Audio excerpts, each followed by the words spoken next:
Emigrasi besar-besaran orang Bugis Wajo terjadi mulai tahun 1668 sebelum benteng Ujung Pandang direbut oleh Spilman bersama Arung Palaka.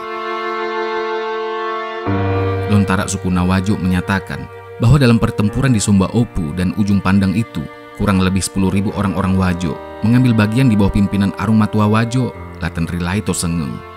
Kemungkinan sebagian orang-orang Bugis itu ditambah dengan orang-orang Wajo yang berdiam di kampung Wajo Makassar merantau ke Kalimantan Timur menurut De Graaf 1949 halaman 320-321. Tapi sebelumnya jangan lupa untuk like, subscribe, dan share channel ini, juga aktifkan notifikasinya agar teman-teman bisa mendapatkan info mengenai video lainnya. Orang-orang Wajo dengan izin Sultan Kutai membentuk Republik Demokratis di Kalimantan Timur yang oleh mereka dinamakan Samarinda. Menurut Kartanegara, saudara Sultan Kutai terakhir, perkataan Samarinda itu berasal dari kata Samarendah. Kemungkinan dinamakan demikian karena kepala masyarakat Bugis tersebut bukanlah raja, tetapi hasil pilihan langsung orang-orang Bugis. Kepala masyarakat itu diberi puaadu atau primus inter pares. Maka, sejak saat itulah Samarinda menjadi pusat perdagangan bagi orang-orang Bugis. Lontara suku Nawajo, halaman 343 menyatakan bahwa selama Wajo berada di bawah dominasi Arung Palaka dan VOC dari tahun 1670 sampai tahun 1736, terjadi kelaparan yang hebat.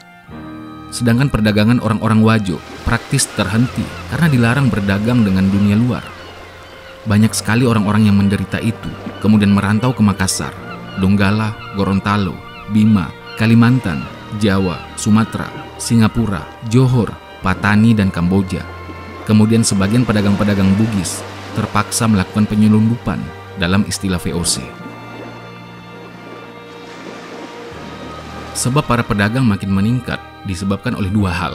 Yang pertama, di bawah pemerintahan Arung Matua Wajo, Lasalewangeng, Totonri Rua, 1713 hingga 1736, dibentuk sejenis bank koperasi yang memberikan kredit kepada para pedagang yang hendak menjual barangnya keluar Sulawesi. Selanjutnya yang kedua, di beberapa tempat seperti Samarinda, Pagatan, Bima, Sumbawa, Kalimantan Barat, Riau, Tumase atau Singapura, Johor, dan lain-lain, terdapat pedagang-pedagang Bugis yang dipimpin oleh Matua Dagang. Orang-orang Makassar pun banyak yang meninggalkan negeri mereka karena mengalami nasib yang sama dengan orang-orang Wajo.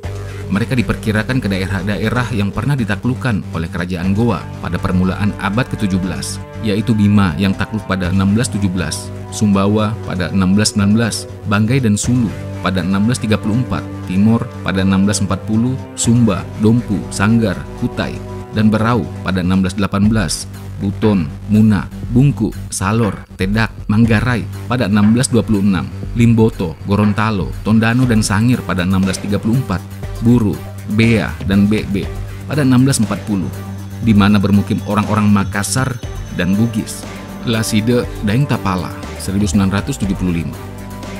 Selanjutnya, diperkirakan yang terbanyak dituju ialah Bima dan Sumbawa, karena sejak tahun 1618 terjadi kawin mawin antara orang-orang Makassar, Bugis, dan orang-orang Sumbawa serta Bima. Perpindahan orang-orang Sulawesi Selatan tersebut di atas disebabkan Bandar Makassar sebagai pelabuhan terbuka untuk segala bangsa yang menggantikan Bandar Malaka setelah direbut oleh Portugis pada tahun 1511 sudah tidak dapat dipergunakan lagi oleh orang-orang Sulawesi Selatan karena adanya larangan dari VOC berdagang dengan negeri-negeri lain. Bastain 1964 halaman 145. Menurut Jacqueline Lenton 1975 halaman 174 sampai tahun 1669, orang-orang Sulawesi Selatan yang bergerak keluar itu adalah pedagang-pedagang yang olehnya tidak dinyatakan sebagai migrants, tetapi sebagai perantau yang berkeliaran di Nusantara untuk berdagang sesuai dengan arah angin muson yang berlaku. Namun, patut dicatat bahwa seperti telah dikemukakan oleh Dr. De Graaf, telah terjadi perpindahan penduduk Sulawesi Selatan pada waktu itu ke Samarinda. Seorang bangsawan yang tidak membawa pengikut atau kurang pengikutnya akan berusaha dengan sekuat tenaga mengumpulkan pengikut di perantauan, baik orang-orang Sulawesi Selatan maupun suku bangsa lain. Di kalangan perantau-perantau Bugis, dahulu kala dikenal semboyan yang berbunyi, Nareko, Sompeku, Ritawe, ajakmu maelo, mancaji anak guru, ancaji punggawaku, namauni punggawa parampok muna. Jikalau engkau berlayar ke negeri orang, janganlah engkau hendak menjadi anak buah, menjadilah engkau pemimpin, sekalipun hanya sebagai pemimpin perampok. Contoh orang Makassar yang berangkat dengan kurang pengikut, bahkan mungkin berangkat seorang diri, ialah Syekh Yusuf 1626 hingga 1699. Beliau berangkat ke Banten dengan bekal yang secukupnya saja. Dari Banten, beliau menumpang kapal Inggris yang menuju Eropa. Sesampai di Jeddah, beliau turun dari kapal dan menuju Mekkah. Di sanalah beliau belajar agama karena ingin menjadi sufi. Sekembalinya dari Mekkah, Syekh Yusuf berdiam di Banten dan kawin dengan seorang putri Sultan Banten Tirtayasa bernama Sarifah, Profesor Dr. Tujimah 1970 halaman 3, atau Ratu Aminah dari silsilah Banten, dan memperoleh anak lelaki bernama Syekh Jaliluddin silsilah H.A. Ghalib. Kalau pada abad ke-18 diberitakan adanya penyebaran penduduk Wajo ke Kalimantan Timur secara besar-besaran dan meningkatnya apa yang dinamakan penyelundupan oleh VOC yang dilakukan oleh orang-orang Sulawesi Selatan, maka pada kurun waktu ini disebut sebagai The Expansions of Bugis Trade atau perluasan perdagangan orang-orang Bugis. Jacqueline Leighton 1975 halaman 177. Sebagian besar pedagang-pedagang Bugis dan Makassar meninggalkan daerah-daerah mereka karena domestic konflik. Jacqueline Leighton 1975 halaman 177, yang kadang-kadang diatur dan dicampuri oleh Belanda. Dalam hubungan ini, perlu juga diperhatikan apa yang dikemukakan oleh Andaya 1970 halaman 13, sebuah fakta tentang kondisi yang tidak menyenangkan di Makassar, yang mengharuskan mereka menemukan sebuah rumah baru di suatu tempat yang jauh dari jangkauan penguasa Makassar dan Bugis, yang pada saat itu sedang bertikai.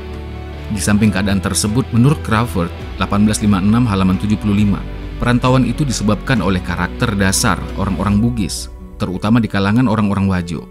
Namun, tidak semua orang Bugis meninggalkan Sulawesi Selatan dengan maksud berdagang semata-mata. Sebagian mungkin hendak bertualang, sebagian hendak mencari nafkah, sebagian memang hendak menetap di negeri lain karena persoalan siri atau kesulitan lainnya.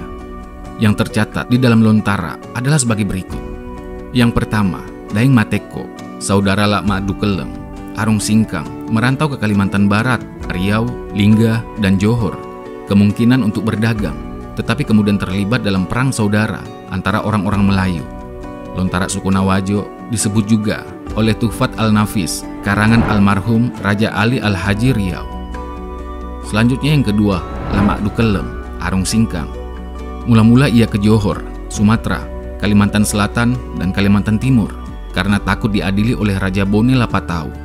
Dari tahun 1714 sampai tahun 1726 beroperasi sebagai Raja Bajak Laut, kemudian menjadi Sultan Pasir pada tahun 1726 dan kembali ke Sulawesi Selatan pada tahun 1736. Sejak saat itu, beliau kemudian menggalang persatuan dengan Imam Pasempe, Karaenggbon Tolangkasa, dan Daeng Mamuntuli, Arung Kaju untuk mengusir Belanda dari Makassar. Namun gagal karena terbagi duanya orang-orang Bone dan orang-orang Goa. Nurdin 1955 10 125. Selanjutnya Latatta Ambarhala atau Admiral, anak Lakasi Punggawa atau Panglima Besar Bone, serta saudara seibunya bernama Laten Ridolong, Tolek Bae, Datuk Pamana. Mereka melarikan diri dengan para pengikutnya ke Kamboja karena telah dipersalahkan melakukan kejahatan berat oleh Raja Bone pada abad ke-18. Keduanya kemudian mengawini anak-anak Raja Kamboja dan mempunyai beberapa anak. Latatta Ambarhala disertai putrinya bernama Raja Siti, kemudian bermukim di Singapura. Turunannya yang terkenal kaya di Singapura ialah Haji Nonci yang berayahkan seorang Arab atau Al-Habsyi atau Sarip Muhammad. Konon kabarnya, Latatta kemudian pindah lagi ke Patani, sedangkan anak-anaknya di Kamboja ditinggalkannya di sana. Lalu Laten Ridolong, Tolek Bae kemudian diberi ampun oleh Raja Bone dan kembali ke Pamana.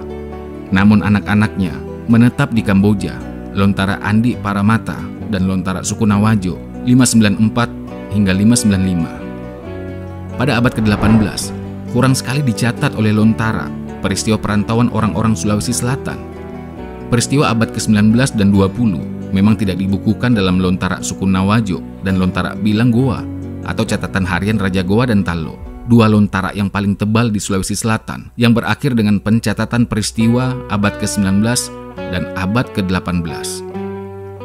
Selanjutnya, peranan orang-orang Bugis, Makassar dan Mandar di Riau, Lingga, Johor, Selangor, Aceh, Mempawah, dan Sukadana harus dicari pada sumber sejarah daerah-daerah itu. Yang jelas bahwa di Kalimantan Barat terdapat juga perkampungan Bugis yang didiami oleh sebagian besar orang-orang Bugis asal Wajo. Juga di Johor dan Kuala Selangor masih terdapat banyak orang-orang Bugis dan peranakan Bugis tersebar di mana-mana di Malaysia. Menurut Tuhfat Al-Nafis bahwa 5 orang anak Opu Tenriborong Daeng Rileke yang memegang peranan dalam perebutan tahta kerajaan-kerajaan di Sumatera, Kalimantan Barat, dan Malaya. Gambaran buku itu menunjukkan tentang petualangan kelima Opu tersebut. Opu adalah gelar bagi bangsawan keturunan Raja Luwu, yakni Opu Deng Parani, Opu Deng Celak, Opu Deng Manambung, Opu Deng Marewa, dan Opu Deng Kamase. Mula-mula mereka ke Batavia, kemudian ke Siantan, Kamboja, Bangka, lalu kemudian mencampuri pertentangan di Palembang, Johor, Selangor, Pahang, dan sekitarnya. Di samping itu, Opu Deng Manambung dengan Opu Deng Kamase beroperasi di Matan dan Mempawah. Di samping itu di Linggi berperan sebagai Topasarai atau sepupu Ratu Bone, Batari Toja, dan Daeng Mateko, saudara lama Adu Keleng, Arung Singkang. Melalui perkawinan dengan anak-anak sultan, keturunan Opu Tenriborong akhirnya menjadi sultan di Johor, Selangor, Mempawah, dan Matan. Peranan yang sama telah dimainkan oleh orang-orang Bugis di Aceh ketika terjadi pertentangan di Aceh, di mana muncul seorang bangsawan Bugis yang berhasil menjadi Sultan Aceh tanpa melalui jabatan Raja Muda seperti di Johor yang bernama Sultan Alauddin Ahmad Shah 1727 hingga 1735. Orang Bugis ini biasa juga disebut Maharaja Lela Melayu dan Zainal Abidin, anak Abdul Rahim, yang menurut De Klerk berasal dari Bugis Malaka. Muhammad Said 1961 halaman 217 hingga 218. Hal yang sama terjadi di Pasir, di mana Lama Adu Keleng, Arung Singkang, seperti yang telah disebutkan sebelumnya, telah menjadi Sultan Pasir pada tahun 1926 dengan cara mengawini putri Sultan Pasir. Tentunya, ada juga di antara perantau-perantau itu yang tidak bertindak sebagai tentara bayaran yang berpartisipasi dalam pertengkaran dan perang kerajaan lokal, seperti dikemukakan oleh Jacqueline Langton 1975 halaman 176. Tetapi dengan cara hidup rukun dan damai dengan penguasa setempat, seperti yang telah dilakukan oleh Karaeng Aji yang kemudian diberi gelar Toh Tuan, nenek moyang Tun Abdul Razak bin Hussein, Perdana Menteri Malaysia semasa hidupnya. Karaeng Aji diriwayatkan meninggalkan negerinya, mungkin salah satu kerajaan di daerah Makassar, kira-kira pada tahun 1722, kurang lebih bersamaan datangnya di Malaysia dengan Opu Tenriborong dan 5 anaknya, Topasarai, Daeng Mateko, Arung Lenga, Arung Belawa, Anak Koda Alang, Daeng Taliba, Raja Pasir Lama Adu Keleng, Daeng Masuro, Andre Guru Lamallo, Marak Diamandar, dan lain-lain. Tokoh-tokoh Bugis, Makassar, Mandar, yang disebut di dalam Tuhfat Al-Nafis menurut Enci Zakaria bin Hitam 1978 halaman 93 hingga 96 bahwa Karaeng Aji pernah memerintah di Makassar, tetapi karena beliau telah mengangkat seorang anak angkatnya sebagai penggantinya setelah turun tahta, maka ia mengadakan eksodus dengan para pengikutnya, mula-mula ke Kota Tinggi, Johor, lalu kemudian membuka perkampungan di sebelah kiri dan kanan Sungai Pekan. Kampung itu disebut Mengkasar atau Makassar sampai sekarang. Ia diperlakukan sebagai pemimpin, terutama karena ia ahli dalam hal agama Islam. Karaeng Ajilah yang pertama kali diserahi jabatan Indra Shah Bandar di Pahang, dan Tun Haji Abdul Razak bin Hussein, Perdana Menteri Malaysia, merupakan Indra Shah Bandar ke-10. Karaeng Aji juga mengajarkan cara menenun kain, sehingga tenunan kain Pahang sekarang paling terkenal.